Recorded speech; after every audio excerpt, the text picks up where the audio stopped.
পবিত্র কোরআন কেবল একটি ধর্মীয় গ্রন্থ নয়, এটি মহাকালের এক জীবন্ত সাক্ষী।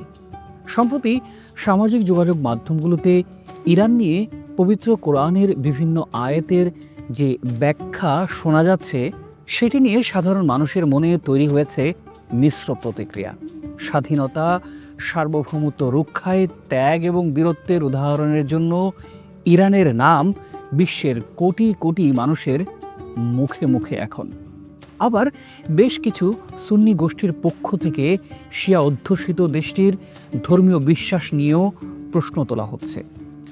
সবচাইতে গুরুত্বপূর্ণ যে দিকটি খেয়াল রাখতে হবে, সেটি ইরানের প্রাচীন নাম পারস্য নিয়ে।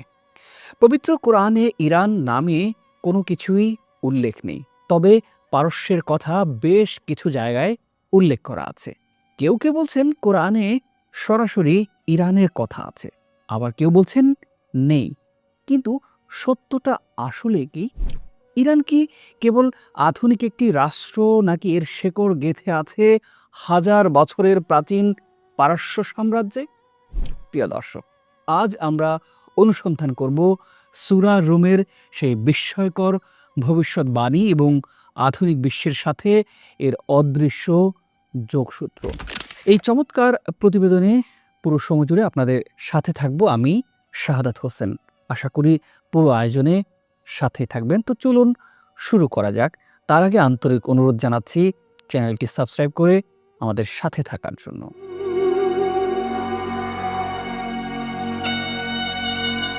প্রিয় দর্শক, প্রথমে একটি বিভ্রান্তি দূর করা প্রয়োজন।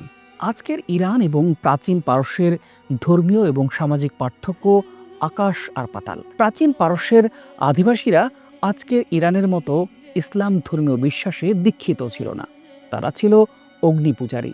শুরু করা যাক পবিত্র কোরআনের সূরা রুমের কথা দিয়ে। ভাবুন তো, একটা সাম্রাজ্য প্রায় ধ্বংস হয়ে গেছে, শত্রুর হাতে একের পর এক শহর হারাচ্ছে, রাজধানী হুমকির মুখে থুবড়ে পড়ছে। এমন এক সময় যখন পৃথিবীর সব বিশ্লেষক বলছে এদের আর ঘুরে দাঁড়ানোর কোনো সুযোগ নেই, ঠিক তখনই আল্লাহ প্রদত্ত পবিত্র কোরআন এমন এক ভবিষ্যৎবাণী করল যা রীতিমতো সবাইকে চমকে দিল, যা শুধু অপ্রত্যাশিতই নয়, বরং বাস্তবতার সম্পূর্ণ বিপরীত। একদিকে পারস্যের শাসনীয় সাম্রাজ্যের অপ্রতিরোধ্য অগ্রযাত্রা, অন্যদিকে ভেঙে পড়া রোমান সাম্রাজ্য। সব কিছুই ইঙ্গিত দিচ্ছিল রোমান সাম্রাজ্য হয়তো আর কখনোই ঘুরে দাঁড়াতে পারবে না।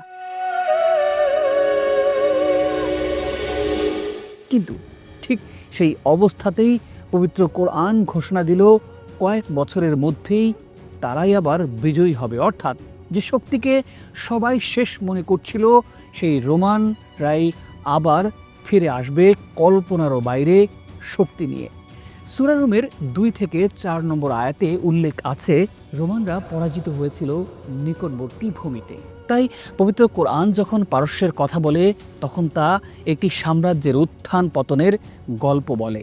কোনো নির্দিষ্ট ধর্মের প্রশংসা করে না, বরং একটি গভীর সত্য প্রকাশ করে। মানুষ যেটাকে শেষ মনে করে মহান আল্লাহর পরিকল্পনায়, সেটাই হতে পারে নতুন শুরুর সূচনা। এখন প্রশ্ন হলো, এই ভবিষ্যৎবাণী কি শুধু অতীতের জন্যই ছিল, নাকি আজকের বিশ্ব সে একই বাস্তবতার প্রতিচ্ছবি? তৎকালীন দুই পরাশক্তি রোমান ও পারস্য সাম্রাজ্যের মধ্যকার যুদ্ধ কেবল ভূরাজনৈতিক লড়াই ছিল না, বরং এর সঙ্গে জড়িয়ে ছিল ধর্মীয় আদর্শ ও মক্কার মুসলিমদের আবেগ। 613 খ্রিস্টাব্দের দিকে পারস্য বাহিনী রোমানদের উপর প্রচণ্ড আঘাত হানে। জর্ডান, সিরিয়া এবং দামেস্কের মতো গুরুত্বপূর্ণ শহরগুলোর পতন ঘটে। বিশেষ করে 614 খ্রিস্টাব্দে জেরুজালেম পারস্যের দখলে চলে যাওয়াটাই ছিল এক ভয়াবহ ধাক্কা।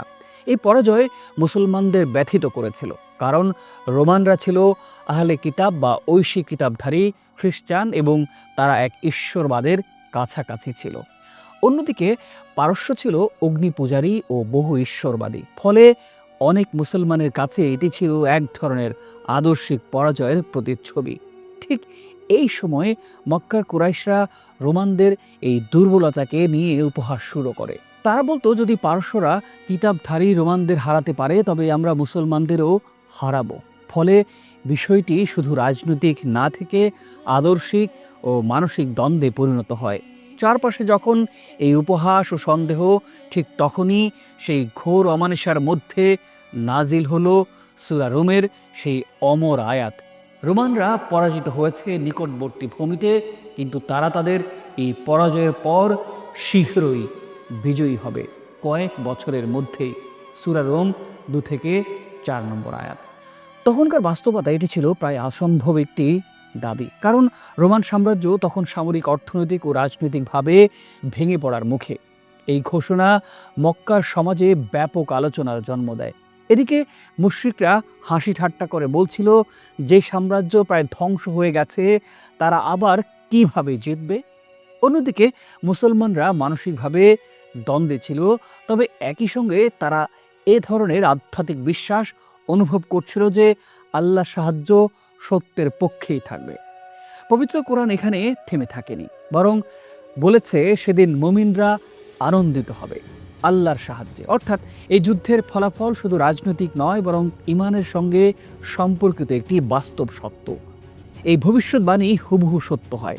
সম্রাট হেরাক্লিয়াস এর ধ্বংসপ্রায় সাম্রাজ্যকে পুনর্গঠন করেন, সেনাবাহিনী পুনর্বিন্যাস করেন এবং ধীরে ধীরে পাল্টা আক্রমণও শুরু করেন।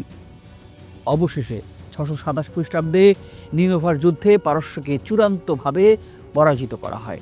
একই সময়ে মুসলমানরা বদর যুদ্ধে বিজয় অর্জন করেন, যা পবিত্র কোরআনে ঘোষণার বাস্তব প্রতিফলন হিসেবেই ইতিহাসে জায়গা করে নেয়। রোম ও পারস্যের দীর্ঘ যুদ্ধ উভয় সাম্রাজ্যকেই দুর্বল করে দেয়। অর্থনীতি ভেঙে পড়ে, সেনাবাহিনী ক্লান্ত হয়, রাজনৈতিক অস্থিরতা বাড়ে। এই শূন্যতার মধ্যে আরব উপদ্বীপে ইসলামের উত্থান ঘটে। ইতিহাসে আমরা দেখতে পাই বড় শক্তিগুলোর সংঘর্ষ অনেক সময় নতুন শক্তির জন্ম দেয়।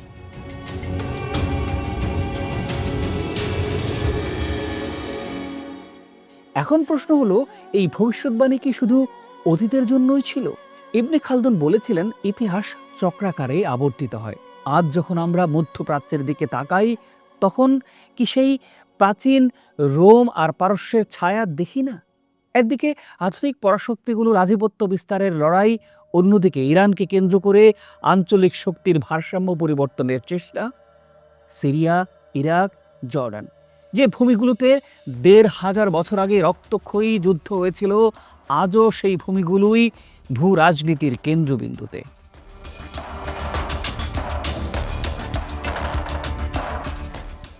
আজকের বিশ্বেও আমরা এক জটিল ভূ রাজনৈতিক বাস্তবতার মধ্যে বসবাস করছি। যুক্তরাষ্ট্র, চীন, রাশিয়া এবং আঞ্চলিক শক্তিগুলোর মধ্যে ক্ষমতার প্রতিযোগিতা দিন দিন বাড়ছে।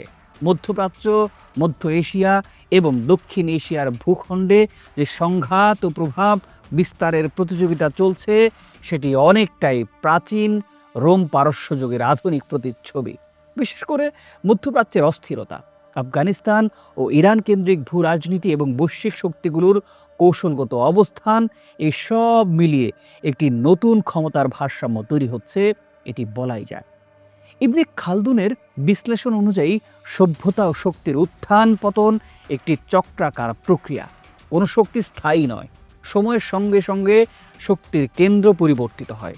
পবিত্র হাদিস ও ঐতিহাসিক বর্ণনায় কিয়ামতের পূর্বে খোরাসান অঞ্চল থেকে একদল যোদ্ধার আত্মপ্রকাশের কথা পাওয়া যায়, যার পুরো বিশ্বের নিয়ন্ত্রণ নিয়ে নেবে। যারা বিজয়ী হবে তারা কালো পতাকা বহন করবে। এই বর্ণনাগুলো বিভিন্ন হাদিস গ্রন্থে এসেছে এবং মুসলিম ইতিহাসে বহু আলোচনার বিষয় হয়েছে। ঐতিহাসিকভাবে খোরাসান কোনো একটি ছোট এলাকা নয়, বরং একটি বিস্তৃত অঞ্চলের অন্তর্ভুক্ত। বর্তমান ইরান, আফগানিস্তান, তুর্কমেনিস্তান এবং মধ্য এশিয়ার কিছু অংশ বলা চলে এই খোরাসানের অংশ। ফলে খোরাসান বলতে একটি বৃহৎ ভূ রাজনৈতিক অঞ্চল বোঝানো হয়, কোনো একক রাষ্ট্র নয়। এই বর্ণনাগুলোকে অনেক আলেম শেষ যুগের ফিতনা, পরিবর্তন ও ভূ রাজনৈতিক অস্থিরতার প্রতীক হিসেবেই ব্যাখ্যা করেন। তবে এগুলো নির্দিষ্ট কোন সময় বা গোষ্ঠীর সঙ্গে সরাসরি মিলিয়ে নিশ্চিত দাবি করা ইসলামী ঐতিহ্যে সতর্কতার সঙ্গেই দেখা হয়।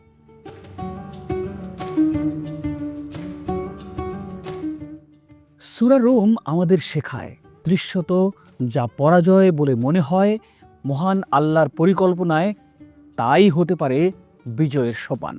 ইতিহাস কেবল দিনক্ষণ আর যুদ্ধের খতিয়ান নয়, এটি একটি শিক্ষা। পরাশক্তিগুলোর আস্ফালন চিরস্থায়ী নয়, ক্ষমতা বদলায়, মানচিত্র পরিবর্তিত হয়, কিন্তু সত্যের ঘোষণা অবিচল থাকে।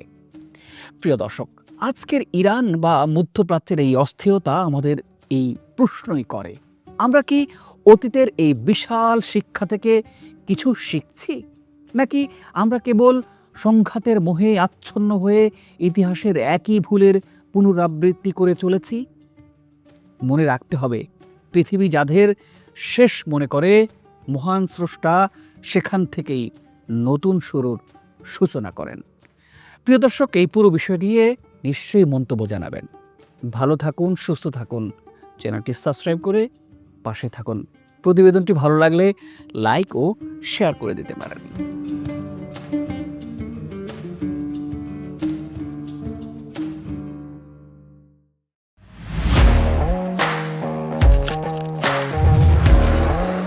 প্রফেশনাল স্টুডিও খুঁজছেন?